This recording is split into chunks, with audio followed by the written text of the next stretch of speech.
welcome to this week's episode of the Artist Collective radio show. I'm your host, Shoshana Pearson.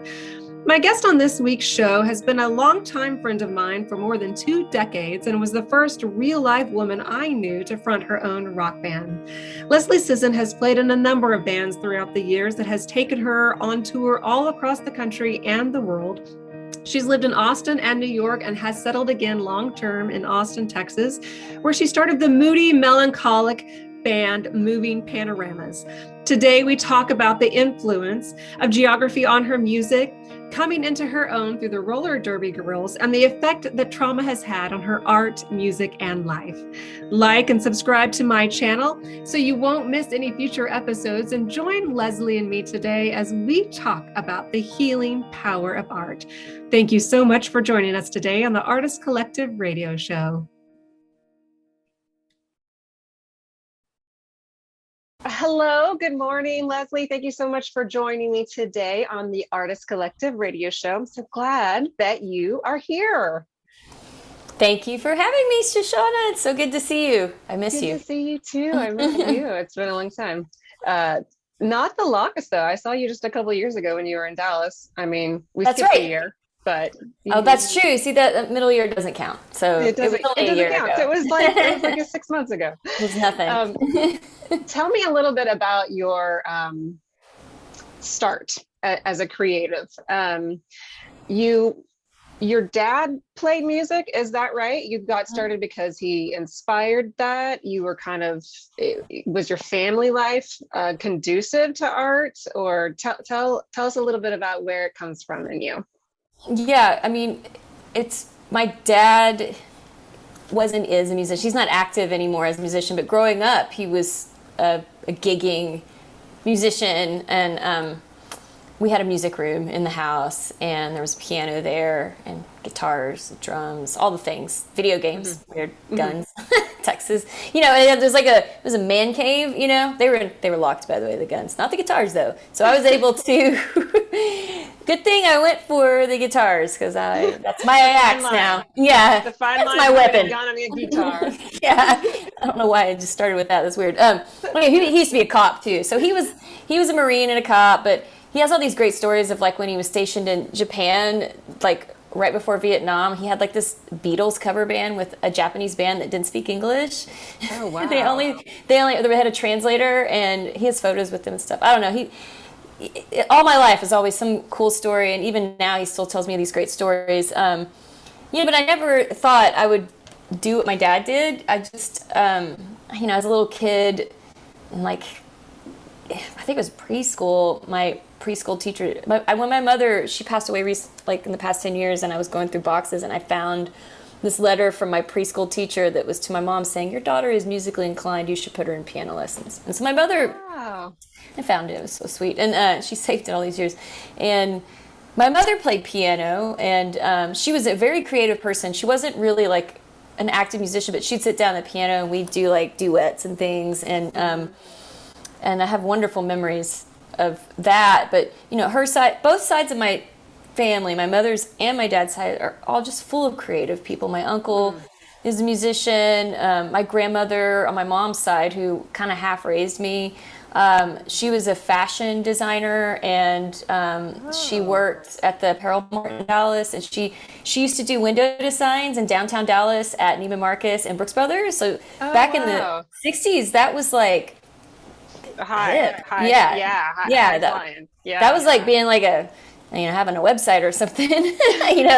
She was a window designer, and she always encouraged me to follow my creative heart, but she would take me to musicals and operas every week. And her brother was the owner of Dallas Stage Scenery, and he had season passes every year, center, fifth row, to everything. And so we would go to I've seen all the musicals, I've seen all the operas that ever came through Dallas Opera. So it was just always around, The creativity runs really deep and wide in your family, it sounds like. So when did you start to say, this is kind of what I want to do? Because I met you pretty young, and you were already doing it in early college days. So what Was that just a hobby still at that point, or was it a career that you were going for? Or tell me about that. It's kind of funny. I played in band all my life. I played flute and band, and the irony is that my dad would get nervous when I would pick up his guitars. He always kept giving my brother the guitar and stuff, and he's like, you just stick to that piano.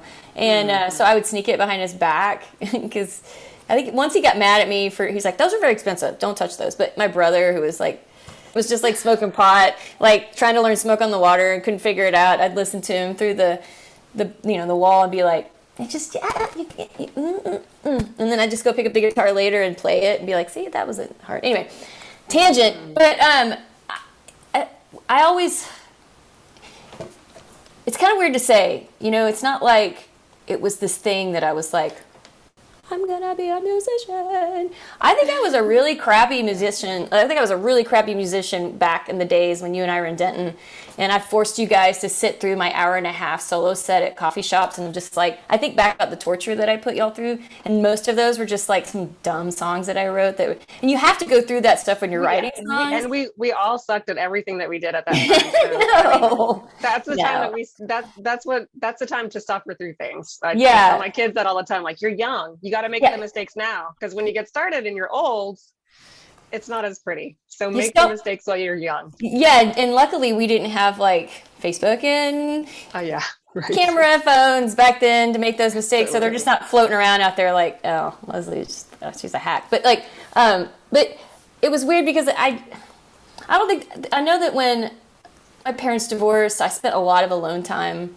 as a teenager, just kind of figuring stuff out. And I was like a skateboarder, and I was, just kind of learning music, but I didn't have people to play with, because in Duncanville, Texas, where I grew up, there weren't a lot of like rockers there. All the cool kids were just like drinking and smoking weed, and I just wasn't into either of those things. So I don't know when I know when it happened, actually. Somebody asked me if I wanted to be in the senior talent show. No, it happened before this. I take this back. No, I'm going around rewinding. That's fine. Summer camp, 16 years old. I went to Tulsa with my best friend in high school to her summer camp, and there was a guy there that I just ended up becoming best friends with for life. He's like my brother. We text every week or FaceTime all the time. He was like playing guitar, like, Smashing Pumpkins and Pearl Jam, and I was like, how long have you been playing? And he was like, I just learned like 6 months ago. And I was like, I could do that. And so he and my best friend and I, we did like this talent show that summer at the summer camp. And we played like a song, and it's out there on video somewhere, but it's like a Stone Temple Pilots song. And I just played bass, like, my hair was like 10 feet long. I remember how long my hair was back then? Gosh, I kept it for, it was a long time. So I figured it out now. Mistakes. Or just evolution. Evolution. Yeah. But I think that was a really fun moment for me, because I realized how much I enjoyed it. And so the next summer we actually formed a real band with drums, and like we played a set. It was all like Smashing Pumpkins and Pearl Jam and all those bands. And I listen back to that stuff, and I'm like, yeah, see, I'm glad this stuff doesn't exist online somewhere. But then when I studied music outside of high school. So when I graduated high school, so I was all in high school, and senior talent show. I ended up doing a senior talent show in high school as well. And there were these dudes like there that were from the community college that kind of totally did that whole like, hey man, you want to sing in our band? And I was like, yeah, sure. And my dad's like, no. They're just going to try to get in your pants. And I was like, no, they're not. He was kind of right. They didn't. Some of them wanted to. But some of them they just respected me. And, we played really bad songs. Ben Gallman was in that band. Do you remember Ben?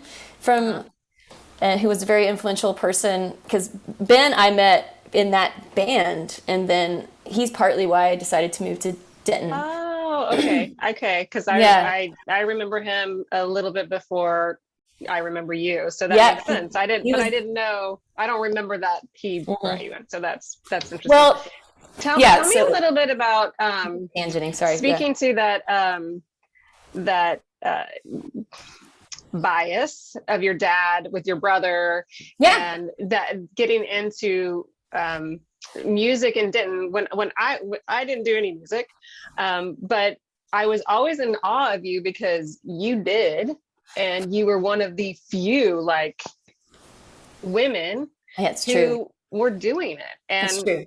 And there was a huge, I thought, prejudice against women to even try. Like, if you're female, we really don't want you in our band or having anything to do with you. But you were just kind of like, well, Tomboy. I'm doing this. So yeah. I was also just kind of one of the guys. Yeah. You can play along or you can not play along, but this is happening. So tell me what it was like for you to kind of buck up against some of those stereotypes, and how it felt, and that kind of thing.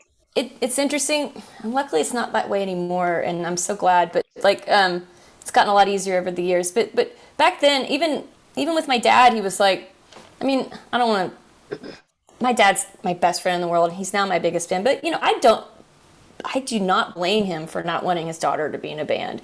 Just given the rock and roll world that I've gone through, it's back then. It's. There's a lot of things that have changed, and it's so much easier for women now. But I think he was protecting me, but he was like, don't be in a band, And in high school, by the way, for that high school band, he told me I couldn't be in this band. He didn't want me to be, so I just kind of snuck behind his back and did it. And so he followed me one night because he thought I was out partying, and I was at the community college with Ben Gallman in that band recording a demo tape.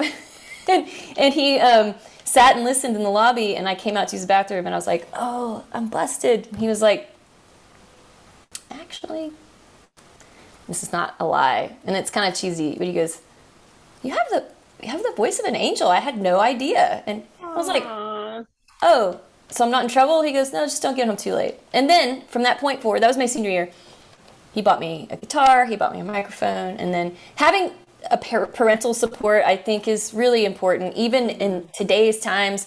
But the one thing that he taught me was how hard it was to be a working musician. And he was like, don't put all your eggs in one basket. Have a skill. Go study music if that's what you want to do, but be a music teacher, or have a skill set that can pay you, because music is unstable. He knew this, and it's true. And we know that a lot after the past year, exceptionally, like hugely, but so he was my guide, My mother was like, follow your heart, follow your dreams, do whatever it is. But he was like, yeah, you can do that, but also make sure you have a buffer.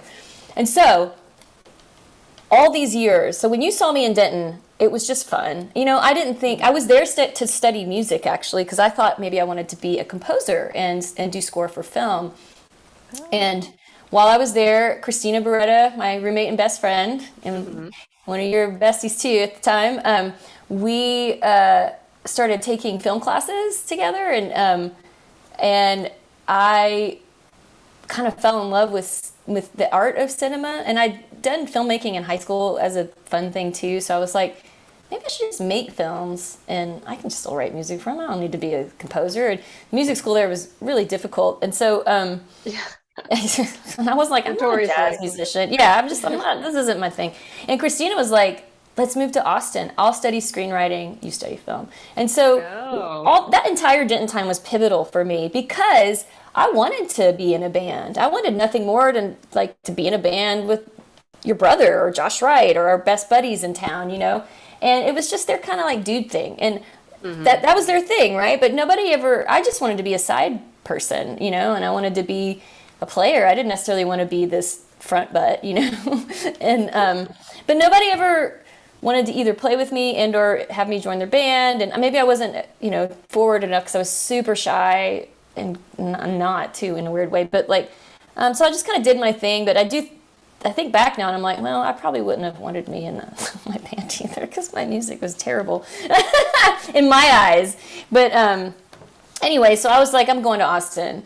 And I still at that time didn't think I was going to be a band leader or a songwriter that was putting out records. I thought I was going to just score films that I made. And so Christina and I moved to Austin. We both got into the film school, and I got my undergrad in film. And it was there that I started meeting people I'm meeting, you throw a rock in Austin back then even, and everyone's in a band. And that was a wonderful time compared to now. And actually now in Austin's even more amazing, but it's just, back then it was smaller. And, but yeah, I started playing with people in Austin, and that's when I ended up starting a band, not intentionally.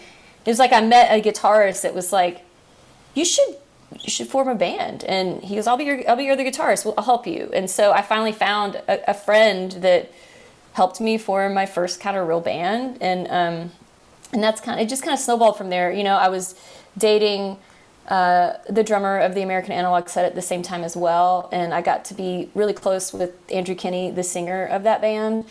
And over the years, Kenny would be the person that helped me go from just having fun playing music to learning how to do it as a jobbish kind of thing and tour and professionally. So it was challenging. I wanted, excuse me, even like as a kid and skater girl, I was just was a tomboy. I just wanted to be one of the guys. And I don't ever felt like I was, sometimes I still don't feel like I'm taken seriously, but that's just like the insecurities of being an artist. But back then I definitely felt it was very challenging as a female in the turn of the century right. to do music. Watching the arc of your career as I have from a, spectator's perspective, it seemed like there was a big change, sort of a self-actualization, realization. You kind of came into your power, if you will, without sounding too cheesy, when you joined the roller derby. Oh, is what it seemed like to me. Maybe that's not true. So tell me about when it feels like it was for you, or tell me if maybe there is a connection there, or what that experience was like and how that influenced who you are today as a performer. I always forget. I forget about roller derby sometimes, and I don't know why, because it was this huge part of my life. I mean, huge. And it was an accident. It was an accident. It's a true story. Like all I wanted to do then was play music and make films, right? And I was in college. I think I was in grad school at this point. I just started grad school in Austin. So I started studying film art and multimedia art at UT. And I was dating a guy, and I caught him in bed with a girl. And she was a roller girl. And this was when roller derby was just this punk rock like thing just in Austin, and it just started. I mean, they didn't even have tryouts back then. You just show up and skate and break an ankle and you're out. But like, I mean, there was no like rhyme or reason to the league back then. And my best friend, one of my best friends at the time, was doing roller derby, and she kept trying to get me to join because, funny story, my father, who was also a musician, was a speed skater growing up, and so he would take me to the roller rinks and the roller rink was where I practically spent half my time as a little kid. And he bought me speed skates instead of like dance skates. And I'd be like, what are these? And he goes, they'll make you faster. You'll beat the boys. And he was right. And so I wasn't amazing, but I had like it was like riding a bike when I tried it. So anyways, one of my best friends was like, when I caught this guy, I caught them in bed. And I think like all my Denton friends. Did you want to join the roller derby? Make me go the opposite direction. Let me finish. I'll tell you the rest, because it was funny. Okay. I think all like I was having like all these people sleeping at my house, and I was like, where's my boyfriend? And so I went, and Josh, our friend Josh Wright, was one of them. Maybe even your brother was in town. I can't remember, but like it was all our Denton friends were in town crashing at my place, and I woke up and I was like, where's my boyfriend? I'm gonna go over to his house and buy him coffee. And then he was in bed with this chick, and I was like, what? And we'd been together for like 9 months, and I was like, huh. And so my friend who'd been trying to get me to join, I was actually pretty heartbroken at first, and now I'll tell you the rest later. He's a great friend now. But yeah, but it was his fault, not hers, and I realized this later. But my friend who was one of the captains in the new league was like, she just joined roller derby. So I know you could join roller derby to kick her ass. And I was like, no, maybe? Yes. You can kick people's asses in roller derby? She's like, well, kind of. So I joined and I got to know her and I ended up really liking her and I decided to join her team and we became friends. And I realized it was his fault, not hers, empowering. Sure. And time went on and now he's one of my greatest friends and I'm kind of like part of his and his wife's family and they have kids stuff. Anyway, always happy endings, right? In the moment you're just like, But so that's how I joined roller derby, which is, it just found me. Sometimes that's like music kind of found me too in some ways. But, and I just did it for fun. And then it just kind of grew so fast. And I was also playing a lot of music and I was starting to work as a crew member for actually really like big touring bands, just doing merch and driving and guitar teching. And I realized when I finished my master's that I needed to move to New York, A, for my work, the art film work, and B, because I could pick up easier touring gigs, especially to Europe and New York. So the minute I graduated, my grandmother, who was very influential on me, passed kind of unexpectedly while I was on tour. I mean, she'd been sick, but I didn't know that she would. My family kind of kept it from me because they knew how heartbroken I'd be. And I got the call like while I was driving a van on the road, and so I had to rush home. And that was really eye-opening for me. And I was like, she always encouraged me to move to New York and be on Broadway. But I mean, Broadway was never my thing, but I loved it. But so I decided, fuck it, I'm moving to New York. And Josh Wright, who was my bandmate at the time, and we haven't really given backstory on all these people, so we're just kind of having a conversation between us. I mean, he and I decided we were just going to move there and play music. And then when I moved to New York, the roller derby league was like, shoo. So anyway, I'm just giving you that story. And then roller derby exploded, and I was on the ground floor and one of the founding fathers of like the international organization. I helped build the New York League and the Texas Flat Track League. And it wasn't really like, I never thought I'd be doing that. It was really good for my my mental health and my well-being. It was very hard too sometimes because I'm not a competitive person and I don't like getting beat up. But I like skating. And so I was like the little fast person. But the thing that it did for me, now that you know that backstory, is that I grew up as a tomboy. I didn't have a sister. I didn't have females in my life except for like a handful of female friends. And I have like a best friend, but I didn't know what it was like to have like a sisterly camaraderie type thing. And every single woman that I came across in roller derby was so crucial to me coming out of my shell. Funny enough, though, I went to this like contact aggressive sport, and I went from being like a tomboy into a girl that wore skirts and stuff and fishnets. And I found so much empowerment from that. And it definitely was huge in building my confidence, helping me communicate with people.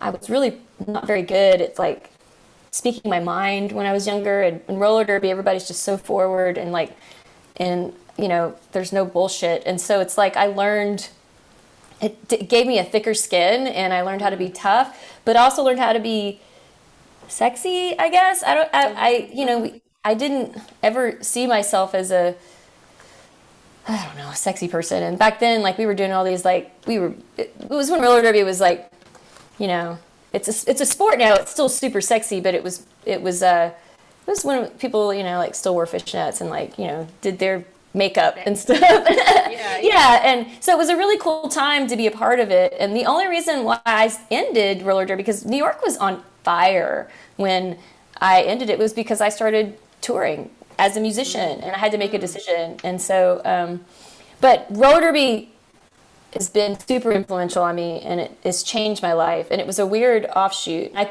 In some ways, I feel like it pulled a chunk of my life out because I was so focused on it that I wasn't focused on music and I wasn't focused on having a family. Roller derby was the reason why I was like, I'm not getting pregnant. I'm not breaking. I'm focusing on this, because I was like, roller derby was a huge focus at one point, but then music started coming back around. Music kept finding me, and so I was like, yeah, I've got to do this. And so Anyway, good question. I almost forgot about that. Well, another thing that is interesting to me is that I've always been interested in the influence of geography on anything, art or aesthetic or architecture, housing developments, whatever. How do you think, or do you think your music was affected by Denton, Austin, New York, when you lived in those, the aesthetic of those different places? How do you think that fed into what you do artistically?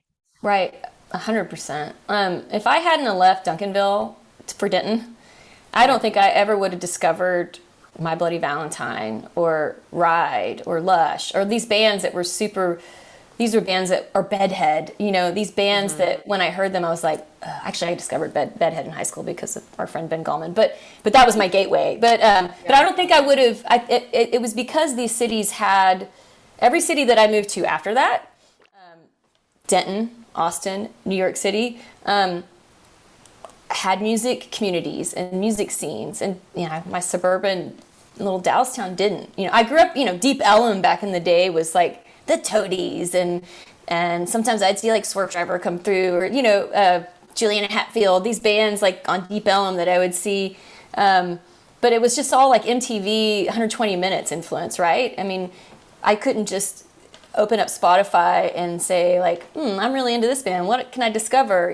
I had to go to like Bill's Records and Tapes to be like, Bill, what would you recommend? I really like this. And Bill would just give me a bunch of examples and I'd be like, oh my God, I'm buying them all. And anyway, so the thing about it is that, and it's something that's so special that a lot of kids don't have nowadays, is that because they just have the internet and they can just like find anything they want. It comes to them. Too much. It's I know, and it's options. Oversaturated, but I mean, it makes it more difficult. But I could just walk. I lived across the street from the Argo in Denton, which you probably remember, and just walk across the street and see what's going on. I mean, that's how I met.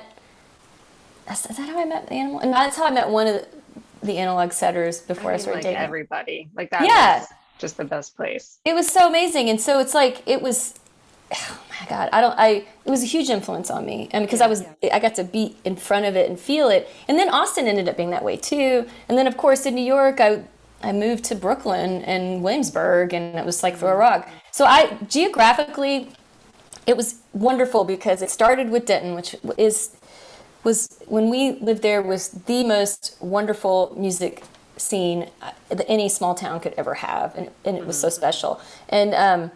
And then Austin it progressed even more and opened up my horizons even more. And then when I moved to New York, it was just like kaboom. And then the internet. And then came the internet. But I think geographically I've progressed for every city. But now I'm back in Austin. Yes. Is that what you're about to say? Yeah. So different from before or better? Better. I mean, I do. More suited to where you are at in life now, maybe? I left Austin because it was too small. Probably because I was catching my boyfriend in bed with women that I knew. So, but it was a small town when I left, and I went to New York because I needed to find work. I couldn't find film work back then, and now I can't. Film work is what brought me back to Austin. I got offered a job at South by Southwest. I was going to buy a house in New York and live there forever. But then my mother passed away, so I started coming back and picking up the pieces. And she was living in Austin. And as I was back, I started, I'll go to a show, I'll go see some old friends. And I was like, man, things have really changed. John Wesley Coleman, I remember going to see him play at Hotel Vegas in Austin and being like, what? Oh my God, he's killing it. This is so much fun. It wasn't like the emos days. I was starting to see my friends like doing their thing, and I was like inspired by them. And what brought me back to Texas was, I was leaning towards coming back to be closer to my dad since after my mom passed, but South by Southwest offered me a job. So I was like, I'll come back. And that's what kind of pulled me back permanently, because once that happened, and it was a 6-month gig, then other film gigs started opening up as well as music gigs, and it was like I can't leave this place now. And for a while I was going back and forth, like bi-zonal. I was New York half the time, here half the time, like working on a reality show there, working on a reality show here. But it was, I was teaching music in Austin too, and I just was mentoring a kid, and that's kind of how I started this band. When I started moving Panoramas, I thought I was done because I toured with all these other bands as a side person. I tried my hand at doing a solo record, and I was like, nah, nobody's into my stuff. But I felt like I'd done enough, and it was time to settle down, maybe think about having a family and that kind of stuff. But music decided otherwise for me, and I was mentoring a kid, and we went into the studio, and then I was like, well, here's how you make a record, here's how you book a show, let's book a show. And then it was like, and then we couldn't stop playing. So it was really like, I swear to God, I wasn't like, it was always there. Music's always been there. And when this thing happened with this band, I was like, okay, I guess things happen when you're least expecting it, you're not trying. So I'm just going to go with it. And I've done work since now to kind of keep that momentum going. And obviously I've decided, okay, since what I'm doing seems to be resonating with people, I'll just keep doing it. And I've learned more about the business, and I kind of been my own manager of my band and stuff. But Austin wasn't like that when I left. Austin was growing so much as a music scene, and it was becoming better than New York City. And so coming back to Austin, I found myself being more inspired by all the artists in this town than I did in New York. So it was a new, interesting change. And I guess now, 5-6 years later, so is the rest of the world, because that's why everybody's moving here. Everybody, yeah. Oh my God! But I give all the geographical locations 100% credit for my journey in music. And it's just wild that I came back here, and I always thought I'd just keep going somewhere. Like from New York, I'll go to LA. From LA, I'll go to England. From England, I'll go to the moon. I don't know. But I always thought, to me in my mind, I thought, I need to keep pushing forward and not go back. But coming back to Austin wasn't coming back. It was coming back to my family, but it was a new city. And now it's like the place. So thanks, world. Anyway, but I had to say, I like have very long answers sometimes, so you just got to cut me off. But no, that's great. Long story long. I do want to switch gears just a little bit, and I talk about the influence of some traumatic events in your life. You've mentioned your mother passing several times, and I read some of your articles online where you're very open about it. So I'm not asking about anything you haven't already divulged, but tell me about, and you've had some pretty major things happen as an adult, even since I knew you, that's just kind of influenced your heart, mind, soul, and creative output. So tell me about that. Tell me how that trauma has influenced who you are now and what you do. How have you harnessed it or not? Yeah, man. So I'm fine. Trauma, the gift that keeps on giving, right? I mean, thanks, trauma, capital T. The only thing we can do when, especially as a lot of people have learned in this past year, but like when the shit hits the fan, you either got to just like clean the fan off and turn it back on, or buy a new fan. I don't know. I just made that up. I don't know what that means. But so 10 years ago this year, actually, we're approaching the 10-year anniversary of the trauma, and we already passed my mother's death 10 years ago this year. She died in March of 2011, and that was trauma number one. Losing your parents awful, and it was unexpected, and it's just something you never recover from. But we all go through it at some point, maybe, unless our parents outlive us. Hopefully not. But so as I was here picking up the pieces, as the stories go, I'll try to cliff note it. The house that my mother had passed in, which was a house that I had bought when I was in college. There was a home invasion, and a man was running from the cops and broke in through a window. And I was dating someone at the time who I thought I was going to spend the rest of my life with. It was somebody that it was kind of a special thing, but that kind of screwed everything up when and we just started dating, and this guy broke in, and we were both there asleep, and he drugged us and kidnapped us. He drugged us, robbed us, kidnapped us, technically had us get into the car while he was going to take us on a long journey. And I managed to escape at a gas station while he made my boyfriend go inside to get like cigars so he could roll blunts or something. I don't know. And I almost had a cardiac arrest because I was like, I have like a heart murmur, and I was like, I can't take this. And he was like, it's either this or this, and he held a gun to my head. So I was like, okay.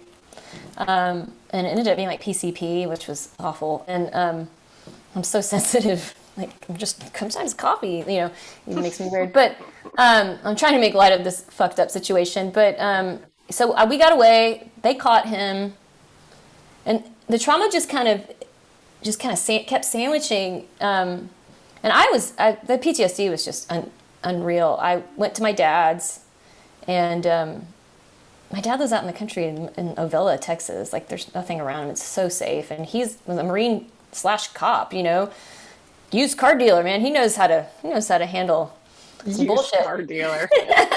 I mean, you gotta put up with some crazies. Yeah. But they left like the back door open once, like that week after that, and I was like, oh, you gotta close all the doors and the blinds. And I thought, oh my God, I'm gonna have to be put into an institution because I'm out of my mind. And I'd never understood that crippling PTSD. The weird part is, my mother suffered from intense PTSD from just like childhood abuse, and I just started understanding it right before she passed away. But there were many years of me just not getting it, and I regret that. And it was kind of ironic, I guess, that the only way I was ever going to understand what my mother was going through was to go through a version of it, my own trauma. And well, I want to say something to that really quick. Yeah. I think that a lot of our parental units didn't have the language.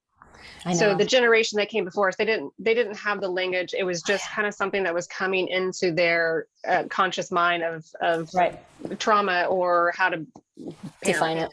Right. Or how to treat it. Right. And so they didn't. Yeah. I think that a lot of them didn't know. They gave us the tools that they could, which was not a lot. And so it's been up to our generation to really sort of fill out our tool belts a little bit more, and to figure out what that is and how to deal with it and how to speak to it and about it. And I think that we can only try to do better for the next, whether that's mentoring people that, that we're influencing, or our children, or whatever. So easy, be kind to yourself. Because you can't really, I mean, there's only so much that you can figure out about the people that came before you, and put it in context. So she had trauma, and then you really understood the trauma because you experienced your own trauma firsthand. So I just wanted to interject. Right. Yeah, absolutely. And she did teach me all my life, depression is an illness, just like having like a cavity. It's an organ in your body. You have to treat it. You have to take meds, or you have to get something. You have to go to the doctor. And so she was on meds most of my life. And then she was encouraging me when I was having downtime to go see someone to take care of it. But I was always like, no, that's a long past. But what happened to me when this happened, that was super pivotal in many ways, was that I started to understand what mom was going through. And then I started to feel like, okay, if I can get through this, which I can, my life's goal is going to be to try to help reduce this goddamn stigma of mental health. That people think that it's like, it's embarrassing to see a therapist, or embarrassed to say they have a therapist. I'm like, you should be like stoked. Like, I've got a therapist. I'm working on me. It's my organ up here. That's where I'm at now. So I saw a therapist. I started seeing a therapist after she passed, and then this trauma happened, and it was crippling, and I'd never understood what that was like. And I thought maybe I wasn't ever going to come out of it, but I worked really hard. The city got me a therapist that was city appointed, and they paid for it all. It was a crime victims compensation thing. It was crucial. But the other thing that got me through that wasn't something that I had planned was I was still teaching music, and I didn't want to let my students down. And so it was really difficult for me to just go from the front door to my car being worried something was going to happen in that 5 feet, and then get from that car to the school. And it was so challenging. But I did it because I thought, well, I got to do something. And being in that school, teaching the kids, I think was the biggest healing element of all. And I kept thinking about my mother teaching me that music is a healing element as well. And I was doing it every day. And I was just teaching kids how to play rock and roll. It wasn't like this classical music, like, it's just like teaching at School of Rock. And it was just, but I did it. And I did it for a while. And I started to notice a change. And I eventually went back to New York for a while, and I didn't feel any trauma there, which was weird. Interesting. It was just in Austin, in this house that I'd been in, where she had the trauma, where she passed, and where I had this trauma. They caught this guy, by the way, and it turned out that he murdered a family before he got to us. And that screwed me up for a while too. Luckily, there's no luckily in it. If he had killed someone after us, I think I probably would have had to put myself into a hospital, because I would have felt all this guilt for letting him get away. There's this part of me, sure, and that roller derby part of me that was like, I got to strategize. And so I studied his face, and then I strategized how to get out of the car. And he was going to kill us. He was going to rape me and kill me. And he was trying to find a place to dump Simon. That's what was going to happen. And fuck, we got away. I still think about, it's just a story now, and telling the story helps healing as well, and writing about it. And I didn't know that my stuff was going to be publicized when I sent it to the Chronicle. They decided to print it. They asked me to do it. We worked on it together, but I sent them the information so they could have the information, because I wrote it down for the lawyers, because I was supposed to testify. And this was, honestly, it wasn't until just a few years ago when he finally was sentenced, because it took forever, because they had him, in line for the death penalty, but he ended up pleading out at the end, and I didn't have to testify, which was awesome, and neither did my boyfriend at the time. So did that make it more difficult to perform, or did it make you feel like you had to? There were times to get past it, or something. It was a little bit of both. I didn't have any trouble performing the songs that I'd already written. I had massive writer's block. I thought, this will be a great way to just get rid of get stuff out of my system. And I'd sit down and I'd be like, I can't write.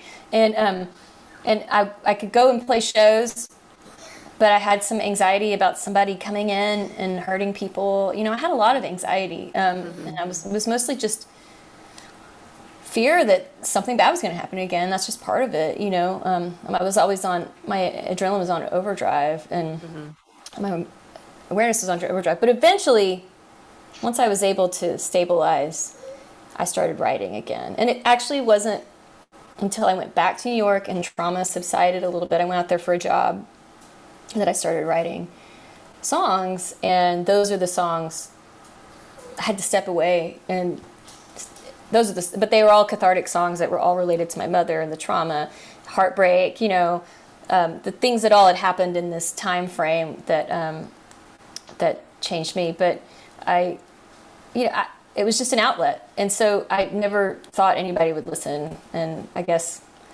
anyway. But yeah, I almost went back to school to study music therapy, actually. But I'm doing other good work now with all the skills that I already have. So I save myself a lot of money. Might as well just apply what you got. Yeah, exactly. So when you go and you play these shows or you teach, who are you doing it for? Where's your heart in that? Who's the one person you're trying to reach? It's usually, even right now, I have a bunch of new material that I wrote in the past year, and it's for me. And I don't want it to sound selfish. It's for me to just kind of get this stuff out of my system.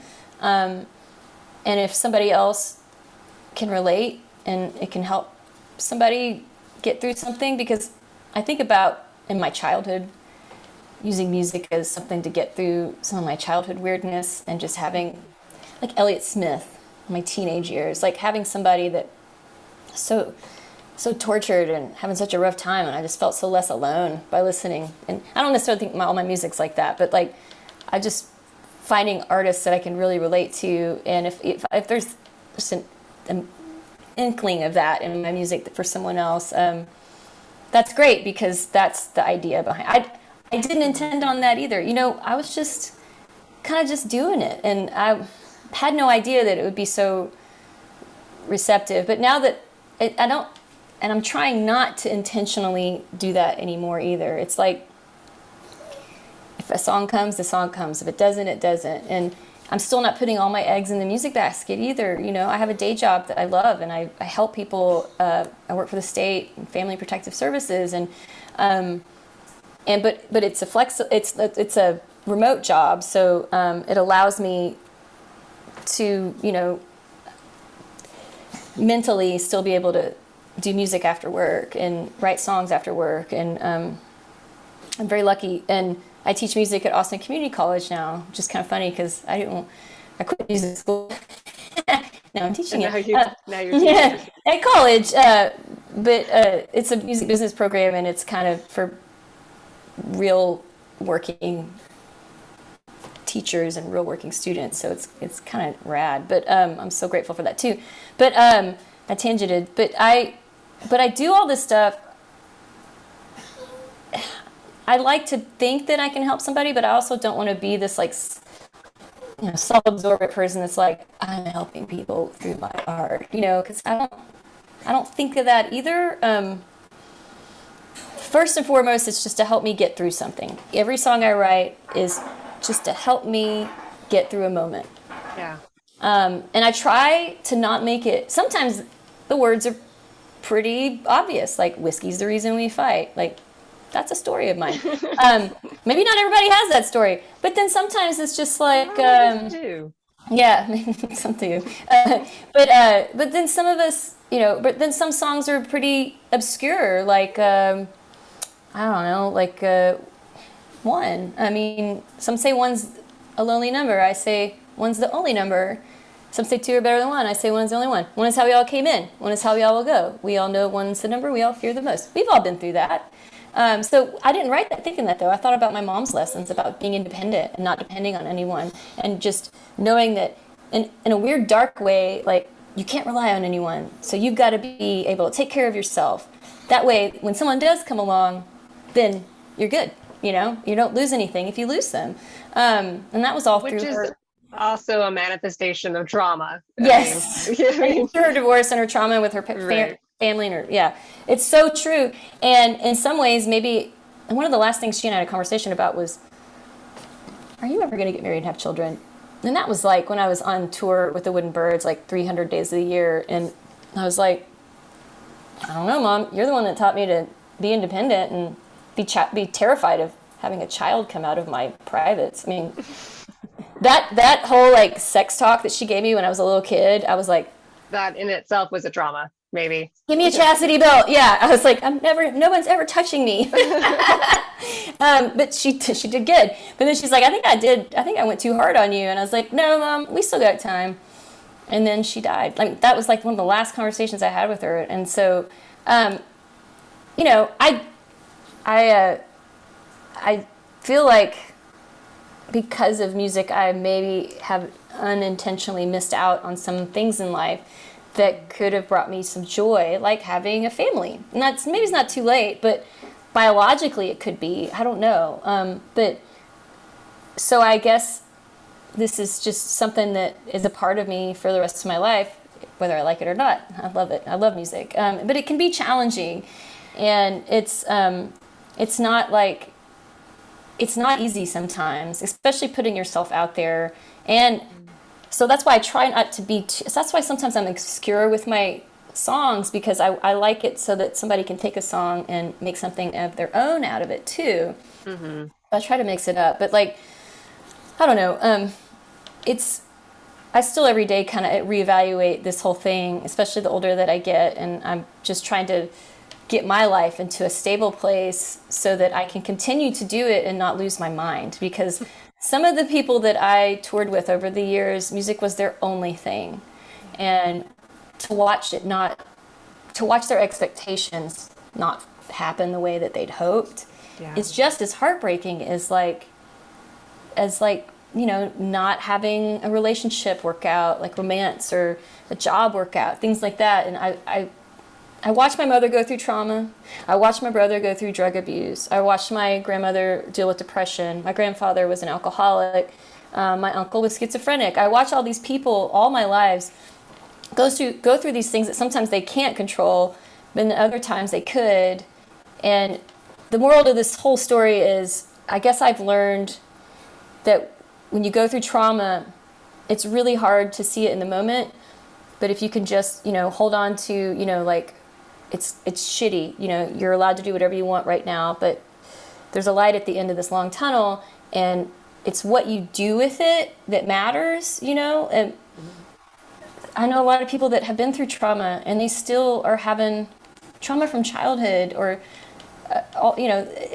trauma is trauma, and there's no comparison to mine or someone else's, and they still have a hard time getting through it. And some days are harder than others for me, but they're so much easier than they used to be because I've been working my ass off on trying to heal and move forward. And if I hadn't had music, I don't think that I would be as together as I would have otherwise. So I had this outlet, but it doesn't have to be music. You could be a gardener, you could be a cyclist, you could paint, or you could act, you do comedy. I mean, that's something I might consider. It's comedy. It's dark, very cathartic, but it is cathartic too. I know, but it's terrifying to me. But I'm like, ooh, maybe one day I can be that 90-year-old lady on the one of those like talent shows, and I'm just like telling all my old jokes because I'm wise and funny now and don't give a shit. But there are so many ways that you can find an outlet, and it's not easy. It's easier said than done, but I don't know, I'm still figuring it out, but I think it's kind of working, knock on wood. But I also, have my dad. I'm lucky to have at least one family member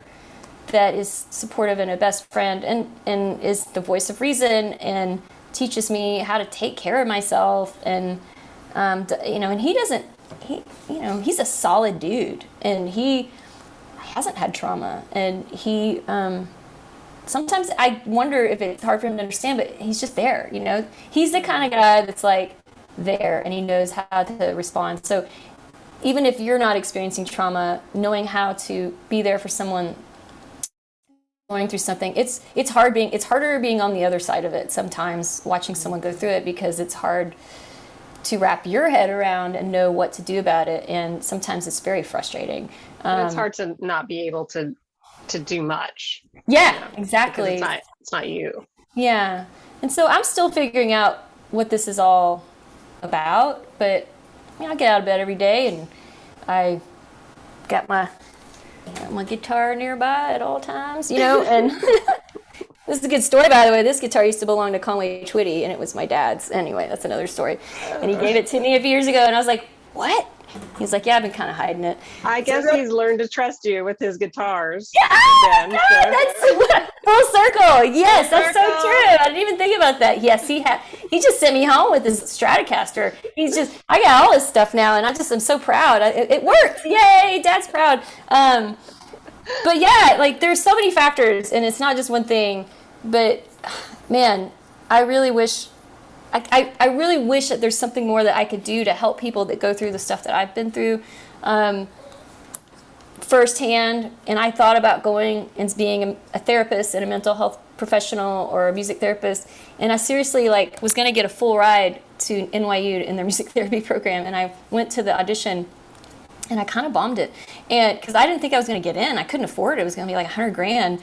And the whole panel was like, we're kind of surprised. We thought that you'd be better prepared. And I was like, I just can't afford it. But I just thought I'd go through the motions, and then I just kind of bombed it. I'm really sorry. And they were like, we're kind of concerned anyways. We don't think you're ready yet, but we wanted to let you know that we were going to give you a full ride free a free ride. And I was like, you guys don't give scholarships. And they were like, it was going to be a work study thing because you're a techie. And I was like, oh my God. So, but they gave me the advice. They were like, you're not ready yet. You need to heal. It's too soon. Go out there, play your music, do your thing, and then maybe one day we'll see you again. But they gave me, we all cried in this audition. Like we were all crying, and I was like, okay, thank you. And they were like, we were totally moved by your story. This was before moving Panoramas, so I took their advice. And you've been working on that healing and playing to heal. Helping others, hopefully. Yeah. Helping others in the process this whole time. And now that everything's opening back up after being closed for so long, you seem to be doing it real busy. You're like, every week I see you post about new shows coming up. And so tell me what you're working on now, and what your people who need or want to come see you, where they can do that, and what you got going on. Well, the floodgates have opened for sure. Yes. And we are turning down, it's like South by Southwest every day right now in Austin. Is it? Oh my gosh. It's been for a couple months now. It's just like shows. And then people are hungry, and all these people have moved here. So they're ready. There's all these factors that's making Austin just like this. We thought that COVID was going to kill the music scene, and it's definitely, wow. Okay. So, what am I working on? Okay. So Panoramas, moving Panoramas, I've worked on some songs for that band, but honestly, like in the past year, I did spend that entire time alone, except for my chihuahuas and occasional friends on the patio. But and none of my bandmates did. They all had their partners and families, and not a lot of my friends did. Me and a couple others were just like these alonies, and we just text every day, check in. Alonies, I like that. And so I wrote a bunch of alone kind of songs, and I thought, okay, I'm gonna make these moving Panorama songs, and they aren't. But it's okay, because it's not like I'm leaving Panoramas. I'm just taking a moment to focus on this, and it's going to help moving Panoramas, I think. Some of these could translate into Panorama songs, and I'm still writing moving Panorama songs. I thought I was going to come out of this with a moving Panoramas record, but it's actually, I think it's just going to... A solo album. I think, and I tried doing one right before my mom passed, and it didn't see the light of day because of all the trauma, right? And it was okay. It's not like this amazing record that was like, oh, what a shame. I've progressed a lot as a songwriter since then, but I'm okay with it. I think some of those songs are all right, but these songs are, they're I don't know, they're a little bit, I don't know what. Sounds like it's just time. And as much as I don't love my name, which is so hard to pronounce for half the people, well, Leslie's not hard, but is it Sisson, Sisson, Sisson, Sisson? I don't know. Sassoon? We got Sassoon a lot growing up. I was like, yeah, I'm Sassoon. But Vidal was so popular when you were growing up. Vidal. Oh yeah. my dad would say our name was Sassoon at restaurants to get us like faster tables. Maybe I should just I can't call my band Sassoon. There's probably some legal thing. But anyway, I don't know what it's called yet. I don't know. I'm just trying it out. So I've been playing some shows. In fact, I just announced Josh T. Pearson is playing at ACL Live Moody Theater, which 310 ACL Live, which is the small theater at Moody Theater, and I'm going to support him with my new little project. Yeah. Anyway, but then Panoramas have a lot of stuff going on. We have a lot of shows at least once a month. We've got a lot of stuff coming up. I mean, we've had to just kind of like, okay, once a month we'll just do a show, and it's a lot. We could play every week if we wanted to, and I just don't know if that's a good idea. So if you want to come to Austin to see any of this, you could look up movingpanoramas.com or lesliesisson.com and find what you need to find. And I'll put all your links in the show notes, the description. Yeah. And then whatever you want to call it. Yeah. So everybody will have that access. But maybe I'll come up to Dallas too. I need to come up there and play something too. So it doesn't sound like it's as much fun. Yeah, it's fun. I love Dallas. Maybe I'll play in Waxahachie. I like Waxahachie. It's all right. I would like to offer up the Alonies as a like an album title. I like that. I think that's pretty catchy. Alonies cheese. Alonies cheese. Something like that. Anything else? Anything else you want to add or talk about, or anything else we need to work through today? Everybody needs a rescue dog. It's just Hazy. You see her little tag, Hazy. Hazy. I wasn't alone entirely because I have my little best friends, and so she's a registered service animal, by the way. So so part of that trauma was having before her was my mom's dog, actually, who I trained to be a service dog, the PTSD service dog that helped me just leave the house and feel safe about it. And anyway, I'm a big advocate of rescuing and adopting and not shopping, and having a little furry friend around makes the world a better place. So absolutely, anyway, that's all I got. my dog has earned her keep as an emotional support dog too. And she's stuck in my headset, so she's just gonna stay here. Hi. Oh gosh, you're stuck. Wait, where are you? There you go. There you go. Yep. And never take yourself too seriously because life is too short to not laugh. Credits roll. I'll try to time that out. Thank you so much for coming on and talking to me and sharing a bit of your story and your heart about this and your healing. I wish you all the best with more healing and helping others to heal. I think if anything, art and the beauty of it is for that purpose, for healing ourselves and helping others to heal. So absolutely, I am glad that you are answering that call for your life and for yourself, for the benefit of the rest of us.